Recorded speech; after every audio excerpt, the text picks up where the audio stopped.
Hello, hunters. This is another audio slice of sin.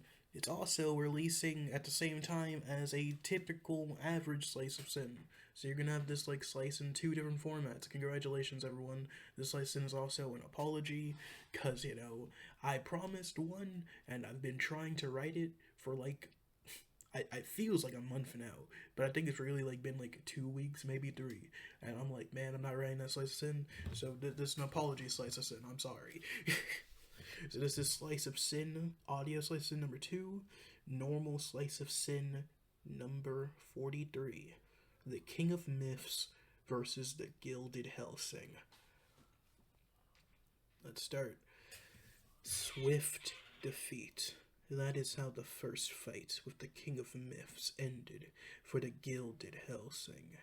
He was beheaded in seconds and had to watch as his brother once again proved his superiority.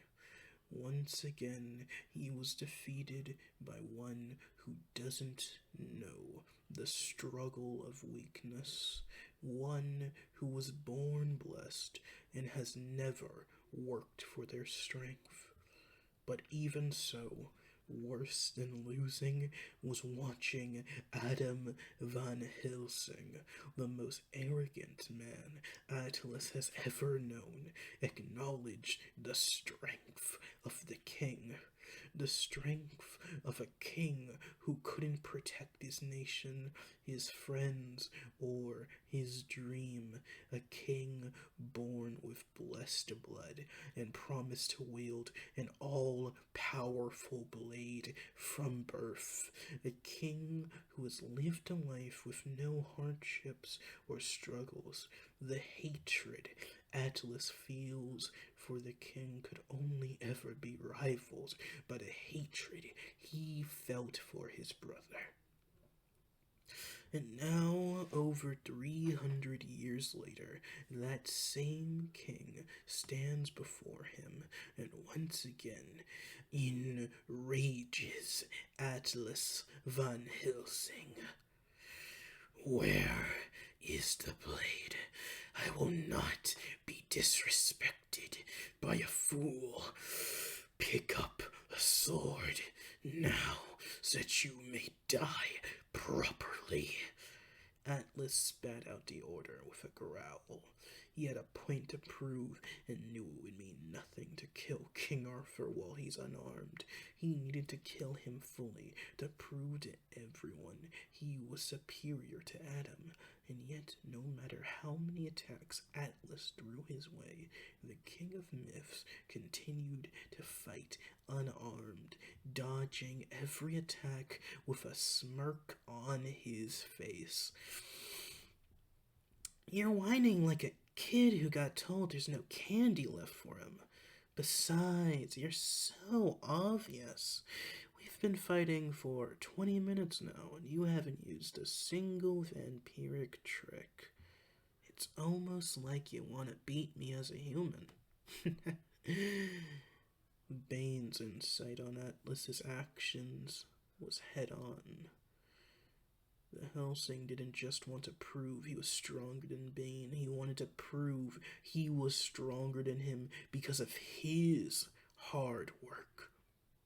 If Adam could defeat this man without help, then so can I.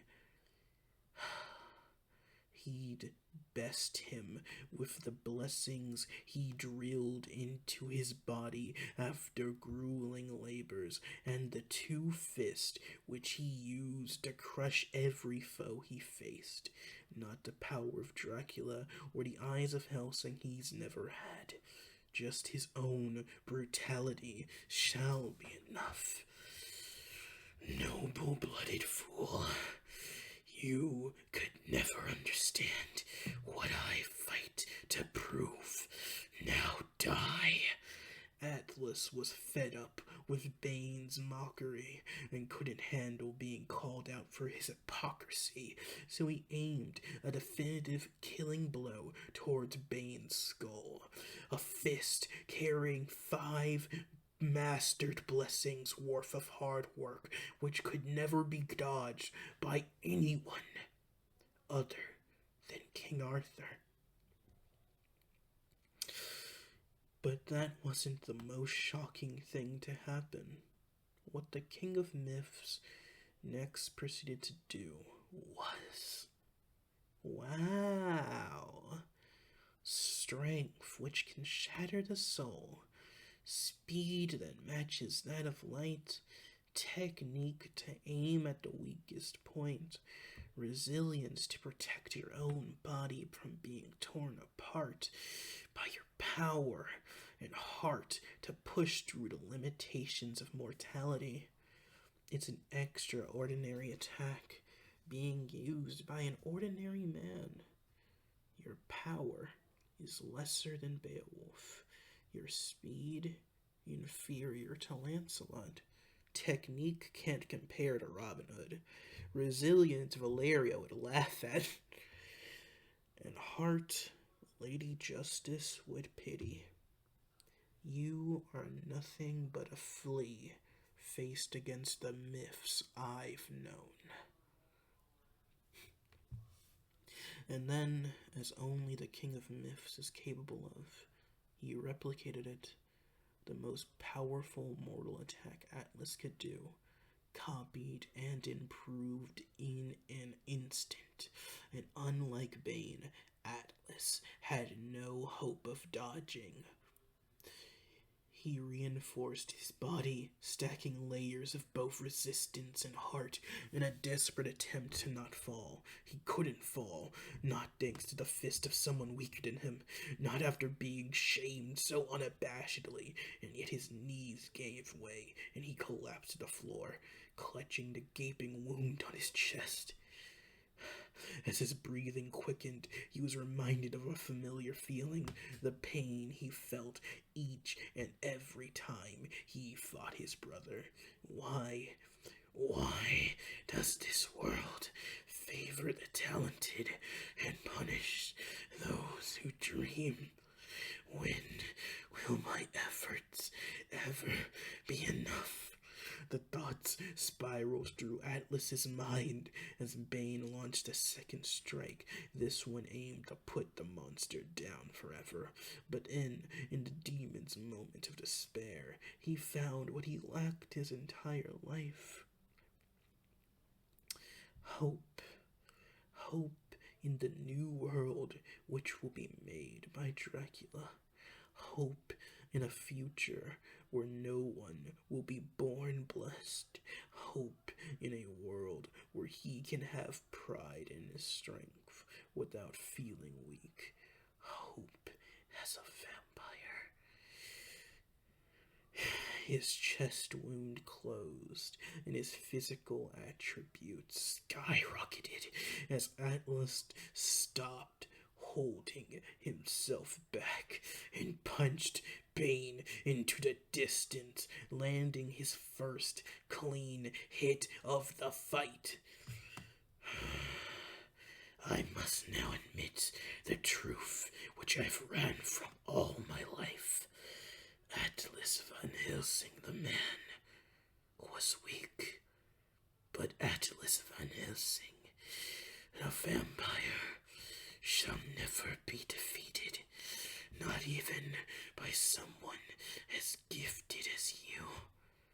And now I understand I must kill you, not for my hatred, but because a man like you can't be allowed to exist in the new world I dream of.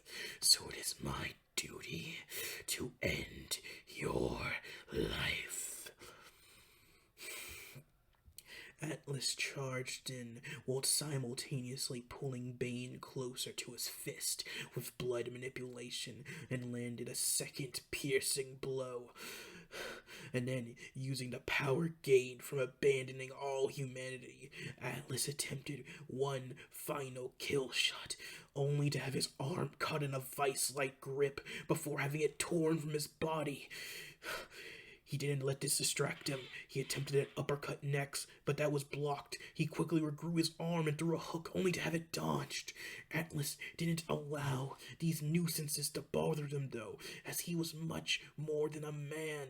He is a monster, and with the twitch of his eyes, Atlas caused Bane's organs to rupture internally, providing the distraction needed for Atlas to land that killer blow with the full force of his vampiric might. The impact of his fist colliding with Bane's skull, causing earthquakes across Europe, and seemingly putting an end to the king.